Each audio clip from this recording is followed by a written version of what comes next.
Hello बच्चों, मैं ममता जैन व्याख्यात अर्थशास्त्र इकोनॉमिक्स क्लास 12 में आपका स्वागत करती हूँ। बच्चों, व्यष्टि अर्थशास्त्र के अपने 9 चैप्टर कंप्लीट हो गए। आज अपना 10 लेसन स्टार्ट होगा। लेसन का नाम है फर्म का संतुलन। तो बच्चों, फर्म का संतुलन से पहले हमने 2 लेसन कौन से पढ़े, 8वां और 9वां, लागत की अवधारणा और आगम की अवधारणा। तो आपको आगम की अवधारणा और लागत की अवधारणा अच्छे से दिमाग में क्लियर होना जरूरी है, तभी आपको फर्म का संतुलन अच्छे से समझ में आएगा। तो फर्म किसे कहते हैं? फर्म का मतलब होता है जहां पर वस्तुओं का उत्पादन होता हो।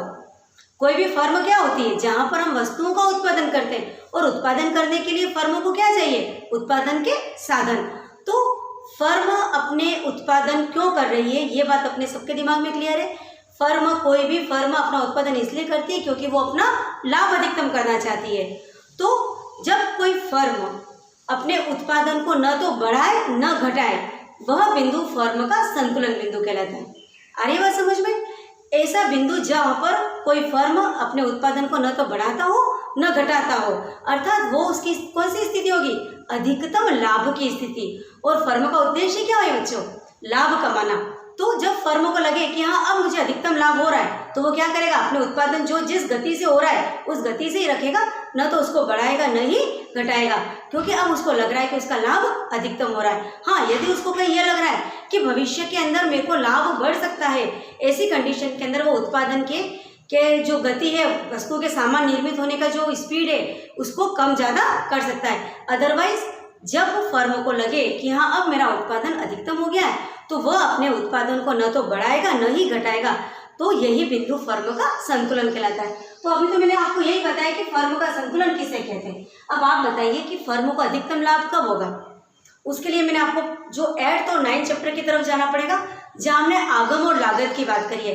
बच्चों, उसके लिए हम आगम और लागत की बात को भी थोड़ा सा वापस याद कर लेते हैं, क्योंकि फर्म को लाभ कब होता है। जैसे कि आप एक फॉर एग्जाम्पल देखिए कि जैसा जो मेरा पेन है ना, ये किसी कंपनी ने, किसी फर्म ने इस पेन को बनाया है, और समझ लो कि उसकी लागत है वो उसके 10 रुपये आई है। इसकी लागत क्या गई उसको? 10 रुपये। अब वो उसको बेच रहा है ना, उसका आगम उसको बेच रहा है कितने में? या तो 12 रुपये में बेच सकता है, या फिर वो 8 रुपये में बेच रहा है। 2 कंडीशन है। तो 10 रुपये जो उसकी जो लागत आई है, जो कॉस्ट आई है बनाने की, वो तो 10 रुपये। अब वो बेच रहा है 12 रुपये में बेच सकता है और 8 रुपये में बेच सकता है। जब वो 12 रुपये में बेचेगा तो उसको 2 रुपये का प्रॉफिट हो जाएगा, लेकिन 8 रुपये में बेचेगा तब उसको 2 रुपये का लॉस हो जाएगा। तो अपन ने क्या देखा बच्चों कि फर्म का जब आगम लागत से ज्यादा हो, आगम क्या हो? लागत से ज्यादा हो, तो उसको प्रॉफिट होता है। लेकिन जब आगम छोटा होता है और लागत कम होती है और आगम अधिक होती है, ऐसी कंडीशन के अंदर फर्म को नुकसान होता है। तो फर्म क्या चाहेगी? अपने लाभ को अधिकतम करना चाहेगी। तो फर्म को जब लगे कि अब मेरा आगम मेरे लागत से अधिक है, तो वहीं पर वो उत्पादन की जो बढ़ाने की जो स्पीड है उसको वहाँ स्थिर कर देगी। उसके बाद न तो उत्पादन को बढ़ाएगी न ही उत्पादन को कम करेगी। तो वही बिंदु फर्म का संतुलन है। तो फर्म के संतुलन के लिए अपना 8th और 9th चैप्टर का लागत और आगम पूरा दिमाग में होना चाहिए, तभी हमको फर्म का संतुलन समझ में आएगा। अब जब हम फर्म के संतुलन की जब व्याख्या करते हैं तो इसकी 2 विधियां, एक तो है कुल आगम कुल लागत विधि और सीमांत आगत और सीमांत लागत विधि। अब कुल आगम और कुल लागत, कुल आगम को लिखते हैं TR और कुल लागत को लिखते हैं TC। आपको याद है ना TR का क्या फॉर्मूला था? TR is equal to cost, या उसकी जो क्वांटिटी है उसके अंदर अपने क्या कर दो? उसकी प्राइस का मल्टीप्लाई कर दो।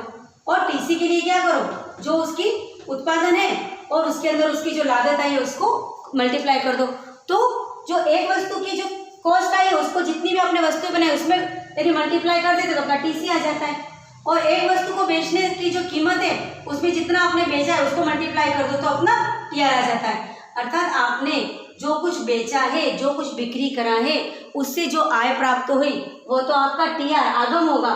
और यदि जो आपने खर्च किया है उत्पादन के साधन, मैंने पहले कहा था ना, उत्पादन के साधन को क्या कहा था अपन ने? आगतें, आधा, इनपुट्स। तो इनपुट्स के ऊपर आपने जो खर्चा किया है वही अपनी लागत है। और यह लागत के बारे में एक और बात देख लीजिए कि जो अपने TC था ना, वो अपना 2 तरह का जो कॉस्ट होती है ना, कुल स्थिर लागत है और कुल परिवर्तित लागत है। याद है आपको बच्चों? क्योंकि जब कोई बिजनेस चालू करते हैं तो कुछ लागतें ऐसी होती है कि जब हमारा उत्पादन हो रहा हो चाहे नहीं हो रहा है, हमें कुछ खर्चा होता ही है। जैसे बिल्डिंग का किराया है ना, कोई आपने इंश्योरेंस करवाया है यदि तो उसकी जो किस्तें है वो, या आपने कहीं से पैसा पूंजी ब्याज पे रखी है तो उसका ब्याज अदायगी, तो ये ऐसी कॉस्ट है जो आपको देनी ही है। तो जब अपन टोटल कॉस्ट की बात करते हैं तो उसके अंदर अपन ने देखा था टीएफसी प्लस टीवीसी। तो जब हम यहाँ पर कॉस्ट की बात करेंगे, लागत की बात करेंगे, तो दोनों तरह की लागत आएगी, टोटल स्थिर लागत और टोटल वेरिएबल कॉस्ट, मतलब कुल स्थिर लागत और कुल परिवर्तित लागत। जबकि आगम क्या होता है, हमारा वस्तु का जो हमारा बिक्री हुई है इंटू उसकी कीमत का मल्टीप्लाई कर दो तो हमारा टीआर आ जाता है। TR is equal to Q into उसकी जो प्राइस है वो। अब हमारा फर्म का संतुलन है, उसके लिए मैंने आपको कहा कि हम दो तरह से इसकी व्याख्या करेंगे, कुल आगम और कुल लागत से, और सीमांत आगत और सीमांत लागत से। कुल आगम कुल लागत मैंने एक बार आपको 8th चैप्टर के अंदर अपन और 9th चैप्टर के अंदर बहुत अच्छे से कुल आगम कुल लागत देख चुके, अभी मैंने आपको एक बार और बता दिया। अब हमें यहाँ पर ये देखना है, अपन इसको ग्राफ के द्वारा समझेंगे कि किस प्रकार कुल आगम और कुल लागत के साथ हमारा जो फर्म संतुलन में होती है, क्योंकि फर्म वहां पर संतुलन होगी कहाँ पर, जैसे भी मैंने एक पेन का एग्जाम्पल लिया था कि 10 रुपये में तो वो बना है और 12 रुपये में बेच रहे हो तो आपको 2 रुपये का फायदा हो रहा है। इसको एक बार और बता देती हूँ, जैसे आपका ये जो पेन है उसकी जो कॉस्ट आई है टीसी वो 10 रुपीज़ है। कितनी आई है? 10 रुपीज़। अब टीआर इसका दो तरह से अपन ने देख लो, अभी तो मैंने आपको लॉस ही बताया था, दोनों के अंदर अपन प्रॉफिट देखते हैं। ये 13 रुपीज़ है और ये 18 रुपीज़ है। यदि आपने उसको 13 रुपये में बेचा तो आपका टीआर 13 रुपये हो गया। सपोज आपने 18 रुपये बेचा तो टीआर 18 हो गया, तो आपका प्रॉफिट ज़्यादा किस में होगा? दिखती हुई चीज़ है, जब आप 18 रुपये के अंदर इसको बेचोगे, इट मीन्स टीसी और टीआर में जितना ज़्यादा डिफरेंस होगा, हमारा टोटल कॉस्ट और टोटल रेवेन्यू में डिफरेंस अंतर जितना अधिक होगा, हमें बच्चों इतना ही अधिक फायदा होगा, फर्म को इतना ही अधिक प्रॉफिट होगा, और फर्म वहीं पर संतुलन में होगा जहाँ पर उसको अधिक प्रॉफिट होगा। तो हम क्या करते हैं, ग्राफ बनाते हैं और हमारा टीसी और टीआर वक्र बनाते हैं और देखते हैं कि टीआर और टीसी वक्र सबसे अधिक गैप कहाँ पर है, वही हमारा संतुलन का बिंदु होगा। तो देखो बहुत इजीली और बहुत अच्छे से आप इसको समझ सकते हैं। हम क्या करते हैं, इसको ग्राफ बना दिया अपन ने, ये अपना वही 0 x y, यहाँ पर तो आप ले लीजिए टीसी, टीआर तो अपना यहाँ बनेगा, तो यहाँ पर ले लो आप इसकी कॉस्ट और यहाँ पर ले लीजिए आप इसकी जो हमेशा लेते हैं क्वांटिटी। अब क्या करें अपन, क्वांटिटी बढ़ रही है ना, फर्म के अंदर और अधिक उत्पादन हो रहा है या बिक्री हो रही है, उत्पादन हो रहा है और बिक्री हो रही है, तो इधर अपन ने लिया है कीमत। तो अपन देखते हैं कि कुल आगम क्या होता है। कुल आगम वक्र अपन ने बनाया था कि जब उत्पादन शून्य है तो कुल आगम क्या है, कुछ भी तो अपन नहीं मिल रहा है जब उत्पादन नहीं हो रहा है, लेकिन उत्पादन बढ़ने के साथ साथ हमारा कुल आगम बढ़ता है, फिर मैक्सिमम होता है और फिर कम होता है। और कुल आगम के बढ़ने का भी क्या है, पहले बढ़ती दर से बढ़ता है, फिर घटती दर से बढ़ता है, फिर उच्चतम बिंदु पे जाता है और वापस नीचे आ जाता है। तो ये हमारा हो गया टीआर वक्र। अब अपन टोटल कॉस्ट की बात करते हैं। मैंने आपको अभी जस्ट बताया था कि जो टीसी है वो 2 का योग होता है, एक टीएफसी और दूसरा होता है टीवीसी, अर्थात कुल स्थिर लागत है और कुल परिवर्तित लागत है। तो अपन को देखना होगा कि जो यहाँ तक तो हमारा जो ये टीसी जो ग्राफ है वो थोड़ा ऊंचा होगा, क्यों? क्योंकि जब उत्पादन शून्य है तभी तो बच्चों पता है ना, जब उत्पादन कुछ भी नहीं होता है उस वक्त भी हमारी कुछ लागतें तो आती है। अभी जस्ट मैंने आपको बताया कि कुछ स्थिर लागतें ऐसी होती है जो उत्पादन शून्य होने पर भी हमको चुकानी पड़ती है, बिल्डिंग का किराया, इंश्योरेंस की किस्तें, पूंजी पर ब्याज आदि। तो हमारा जो हम यहाँ पर क्या करते हैं, इस ग्राफ को थोड़ा इस तरह से बना दें ताकि हमारा टीसी ग्राफ भी आ जाएगा। तो ये तो हमारा हो गया टीआर ग्राफ हो गया, और अब हम बना देते हैं इसको टीसी ग्राफ। तो टीसी ग्राफ भी इस तरह से आता है, आपने अपने पढ़ ही रखा, उल्टे एस आकार का ग्राफ अपना ये चला गया कि जो टोटल कॉस्ट होती है पहले इस तरह से बढ़ती है, फिर कम होती है और वापस बढ़ जाती है। अपन ने टोटल कॉस्ट 8th लेसन के अंदर कुल लागत को अच्छे से पढ़ा है कि उल्टे एस आकार का था, पहले तो बढ़ती है फिर वापस घटती है और वापस बढ़ जाती है। तो ये हमारा हो गया टीसी टोटल कॉस्ट, यानी ये कुल आगम हो गया और ये कुल लागत हो गया। अब हमारा जो लाभ है, अब स्टार्टिंग के अंदर तो क्या है हमारा, कुछ तो जब हमारा कुछ भी उत्पादन नहीं हो रहा है बच्चों, उस वक्त भी अपन को क्या हो रहा है, हमारी लागतें तो आ रही है ना, तो लागतें नीचे जाएगी यहाँ पर, और जो हमारा लाभ है वो इस तरह से अपन इस लाभ को देखेंगे। एक बिंदु ये है, एक बिंदु ये आ गया अपना, इस ग्राफ को अपन यहाँ पे और बढ़ा देते हैं, और अपना ये आ गया मैक्सिमम पॉइंट।